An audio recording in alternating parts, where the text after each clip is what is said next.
కేవలం కాంగ్రెస్ పార్టీ నిజాయితీగా serve చేసినట్టుంటే, welfare చేసినట్టుంటే Congress party ఎందుకు హిమాచల్ ప్రదేశ్, కర్ణాటక, తెలంగాణలో 3 రాష్ట్రాలకి ఎందుకు పరిమితమైంది? వెల్ఫేర్ అయినా నిరుద్యోగ రాజకీయం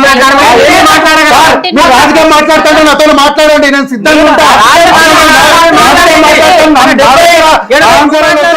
రాజకీయమే మాట్లాడాలంటే గట్టిగా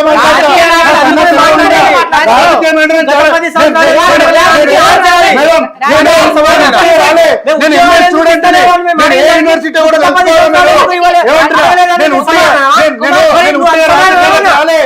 చదువుకొని నేనేం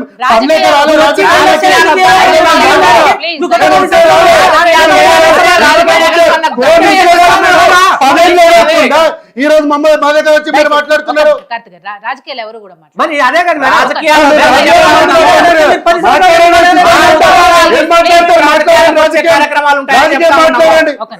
విజయారే గారు చెప్పండి, ఫైనల్ గా మీరు ఏం చెప్పదలుచుకున్నారో చెప్పండి ఈ విషయంలో. అయితే ఇప్పుడు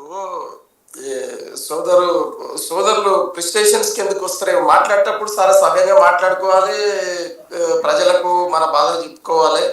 పార్టీలే ఏ ప్రభుత్వం చెప్తే వినప్పుడు మన వాయిస్ లేస్తా సార్. గత 20 సంవత్సరాల నుంచి ఐఎమ్ సేయింగ్ దట్ నేను ఇంటికి పోకుండా నిరుద్యోగుల గురించి చెప్తున్నా, ఇంటికి పోకుండా, ఫెస్టివల్స్ పోకుండా, ఫ్రెండ్స్ మ్యారేజ్లు అయితే పోకుండా, ఎవరైనా బంధువులు చనిపోతే పోకుండా, కొన్ని around you believe or not 1 lakh people are in Ashok Nagar. If anyone want to come please come, I will show that. మానసికంగా ఎంత డిస్టర్బ్ అవుతారో నాకు తెలుసు. 2000 పెడతాయి వాళ్ళ తల్లిదండ్రులకు సమాధానం చెప్తారా? ఆయన మాట్లాడండి, చెప్పండి విజయ్. గట్టిగా వాయిస్ ఇస్తున్నారంటే ఎన్ని కుటుంబాలు ఎంత ఆవేదన గురవుతుందో మరి ఆవేదన షేర్ చేసుకుంటారా మరి ఎవరైనా? 2019లో మీరు ఏం చేసిండ్రు, మీరు ఎందుకు బీఆర్ఎస్ అప్పుడున్న టిఆర్ఎస్ పార్టీని ఎందుకు ఓడగొట్టలేదు అని సమ్మెల్ గారు అడుగుతా ఉన్నారు. చాలా సూటి ప్రశ్న మీకు ఇప్పుడు అడుగుతున్నారు, కానీ అప్పుడేం చేసిరు అని అడుగుతున్నారు. దానికి సమాధానం చెప్పినాం కదా సార్. ఒక్క నిమిషం. అయితే మరి అప్పుడు అట్లా చేసిరు కాబట్టి మేము ఇట్లనే చేస్తాము, మీరు ఏం చేస్తారో చేయండి. అదే ఉంది ఇప్పుడు ఆడ, అట్లనే ఉంది. వాళ్ళు మోసం చేశారు, మేము కూడా మోసం చేస్తే తప్పేముంది?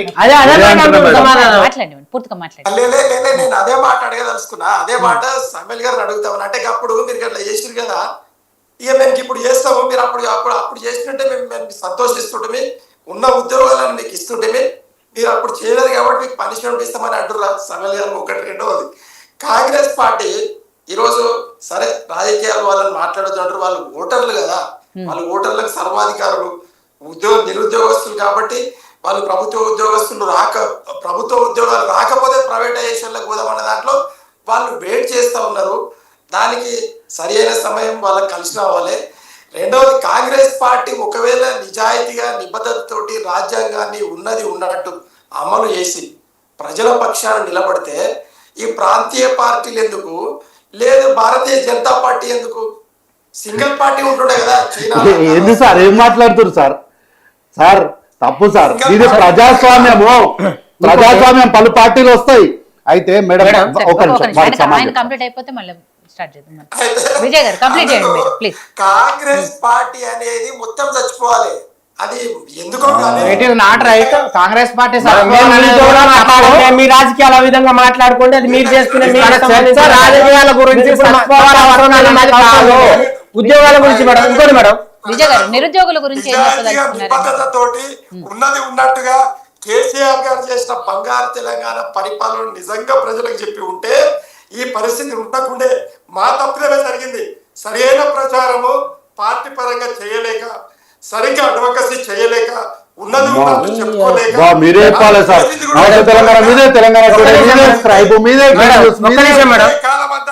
వచ్చాక మీరు చూడండి 100% ఇదే ప్రజలు రియలైజ్ అవుతారు. నిజంపై ఏదో వాళ్ళ కిందున్న తప్పు చేస్తే మనం కేసీఆర్ గారికి దాన్ని ఆపాదించడం అనేది ఖచ్చితంగా వస్తుంది. ఈ రోజు రివల్యూషన్ వస్తుంది. ఎన్నికలలో చూస్తారు రేవంత్ రెడ్డి గారిని ఏ విధంగా ఓడగొడతారో అనేది, కాంగ్రెస్ పార్టీని ఏ విధంగా ఓడగొడతారో మీరు చూస్తారు.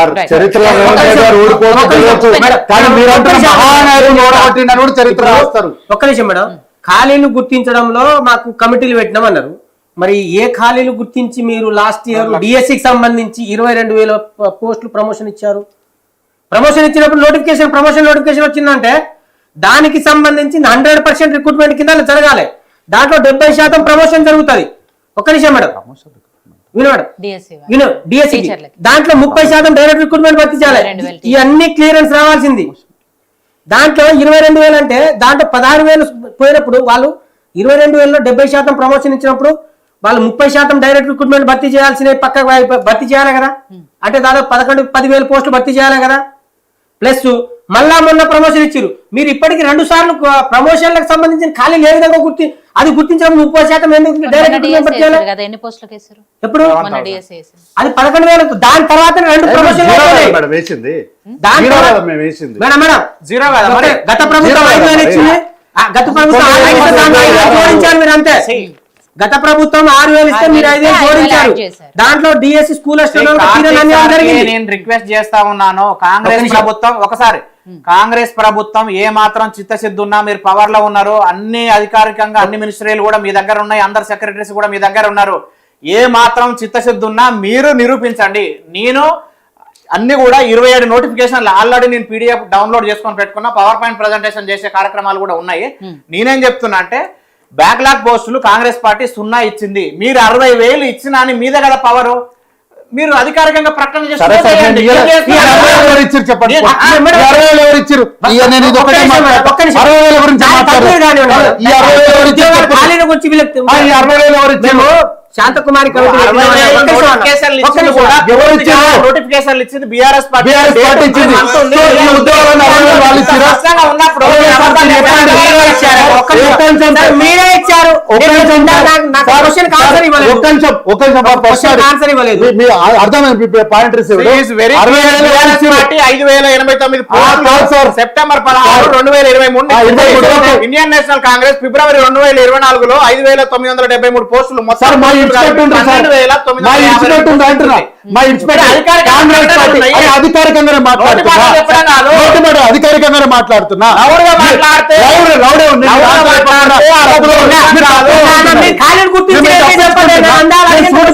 మీరు పట్టించుకోండి.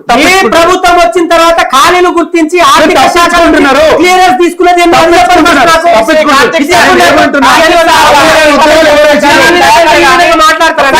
అన్ని వాళ్ళకే క్లారిటీ లేదు. నేను ఏమంటున్నా, 60,000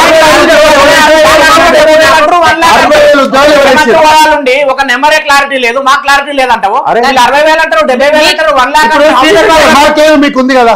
అదే. అందుకనే మేము అడుగుతున్నాం సార్, మీకు క్లారిటీగా మీకు క్వశ్చన్ అడిగినాం. మీకు క్లారిటీ ఉంది కదా. మొన్న నువ్వు many 60,000 times came, sir. ఉద్యోగాలు ఎవరు ఇచ్చారో చెప్పండి. 60,000 ఎవరు ఇచ్చారు చెప్పండి మీరు. 60,000 నోటిఫికేషన్ లో 80% వెరీ వెరీ క్లియర్లీ వెళ్ళాక నేను షో చేసిన కదా.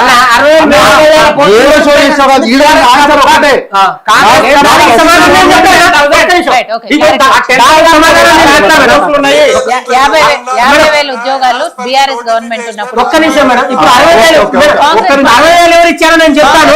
కానీ ఒక్క నిమిషం మేడం, 60,000 ఎవరు ఇచ్చారో నేను చెప్తాను. దానికి ముందు ఒక క్వశ్చన్. మీ ప్రభుత్వం వచ్చి దాదాపు 22 నెలలు అవుతుంది కదా. ఖాళీలు ఎన్ని గుర్తించారు? ఆర్థిక శాఖ నుంచి ఎంత క్లియరెన్స్ తీసుకున్నారు? అది ఫస్ట్ నాకు క్లారిటీ చెప్పండి.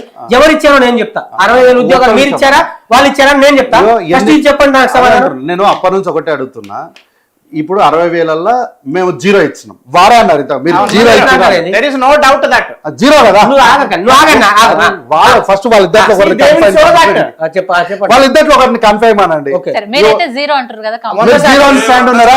బ్యాక్లాగ్ తోని చెప్తే బ్యాక్లాగ్ తోని మేడం అన్న దానికి ఎగ్జాంపుల్ పెట్టి అపాయింట్మెంట్ ఆర్డర్స్ అయ్యి 50,000 నేను అడిగిన దానికి చెప్పండి. మీరు 0 వచ్చిందా అడిగింది కాదు 50,000 వేరు. అన్నా నేను అడిగిన దానికి సమాధానం నేను నువ్వు 0 చెప్తాను. స్టార్ట్ చేస్తావేంటి? Karthik sir, I am saying that తెలియదు. backlog అన్నా. మీరు తప్ప మీరు ఫస్ట్ సబ్జెక్ట్ మేము 0 ఇచ్చినాం అంటున్నారు కదా. ఇచ్చిన 60,000 ఎవరు ఇచ్చిండ్రు అని అడుగుతున్నా నేను. ఎవరు ఇచ్చారు కదా ఒకటే. నాకు ఫస్ట్ ఇది చెప్పు, నేను చెప్తాను. దానికి క్లియర్ గా నేను చెప్తా. నువ్వు ఫస్ట్ అడిగింది చెప్పు అంటే నువ్వు గజ్జప్పు గిజ్జప్పు ఎందుకు? Right. నువ్వు నా పైన ఆరోపణ చేసి ప్రజలకు మీరు 60,000 కాదు, ఒక్క ఉద్యోగాలు కూడా ఇవ్వలేదు. మరి ఎవరు ఇచ్చిర్రు? ఆర్థిక శాఖ ఇచ్చింది, గుర్తించింది. ఎవరు ఇచ్చిర్రు? నేను చెప్తాను, గత ప్రభుత్వం గుర్తించింది. గత ప్రభుత్వం ఇచ్చింది గత కదా. ప్రభుత్వం ఆర్థిక శాఖ క్లియరెన్స్ ఓకే. తీసుకొని ఆ ప్రభుత్వం ఇచ్చింది. ఆ ప్రభుత్వం ఇచ్చింది కదా మేడం. ఇవ్వలేదు. 8.9 కోట్లు వాళ్ళ అప్పే కదా. వాళ్ళని చేంజ్ చేసుకోమనండి. వాళ్ళని చేంజ్ చేసుకోమనండి. ఇంకో మాట మేడం, వాళ్ళు ఒక్క నిమిషం, వారు ఇప్పటి నుంచి చాలా టర్న్స్ నుంచి మాట్లాడుతున్నారు కదా. నేను 10 ఏళ్ళు ఎందుకు అడగలేదు, 2018 ఎందుకు అడగలేదు అంటే వీళ్ళు అందుకే దింపేసినాం అని అన్నారు. నేను ఇంకో ప్రశ్న అడుగుతా, మీరు వేస్తారా, గ్యారంటీ ఉందా ఇవన్నీ అంటున్నారు కదా. మీరు మీకు ఇవ్వాల్సిన ఉద్యోగాలలో ప్రమోషన్స్ ఇవ్వకుండా, కారుణ్య నియామకాలు ఇవ్వకుండా, 263 మంది ఇంజనీర్లను ఇరిగేషన్ డిపార్ట్మెంట్లో వాళ్ళని ముందుకు అక్కడ పోక వెనక్కి తీసుకురాక వాళ్ళని బ్యాలెన్స్లో పెట్టి, తర్వాత రిటైర్ అయిపోయినటువంటి వాళ్ళను 70 ఏళ్ళు వయసున్న వాళ్ళను అక్రమంగా జీవోలు ఇచ్చి వాళ్ళు 10 ఏళ్ళను ముందుకు నడిపిస్తున్నప్పుడు ఎందుకు మాట్లాడలేదు? ఈ రోజు మేము చిత్తశుద్ధితోని అరే మీకు ఉద్యోగాలు ఇస్తాము 9 తారీఖు నాడు మళ్ళీ నేను వచ్చి మీకు నోటిఫికేషన్స్ క్లియర్ చేస్తా, మీరు ప్రిపేర్ కాండి సార్ అంటే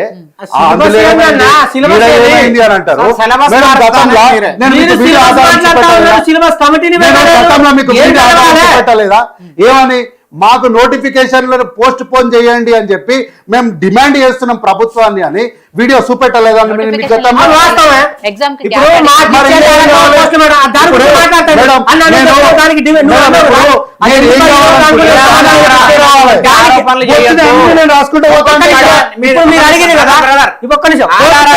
మాట్లాడకండి. I'm very very clearly showing that he's asking that మేము 0 అని చెప్పి చెప్తా ఉన్నారు. మేము 60,000 ఇచ్చినామని నేను చెప్తా ఉన్నాను. ఒకసారి చూడండి.